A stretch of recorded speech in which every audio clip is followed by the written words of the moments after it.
Assalomu alaykum. Bugungi mavzuyimiz pestitsidlarning ishlab chiqarish shakllari va agregat holatlari haqida bo'ladi.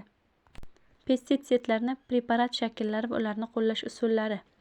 Pestitsidlarning shakllariga kukunlar, do'st, emulsitsin konsentratlari, ho'llanuvchi kukunlar, eritmalar, donador preparatlar yoxud granulalar kiradi. Pestitsidlardan samarali foydalanish faqat ularning zaharlilik qobiliyatigagina bog'liq bo'lib qolmasdan, balki ularning formalariga ham bog'liqdir.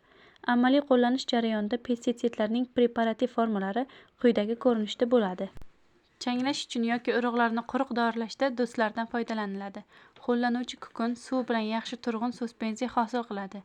Donador preparatlar asosan tuproqqa berish uchun va o'simliklarni ishlash uchun mo'ljallangan.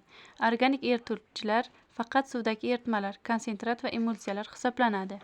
Granulalar, ho'llanuvchi kukunlar, donador preparatlar bizning hayotimizda muhim o'rin tutadi.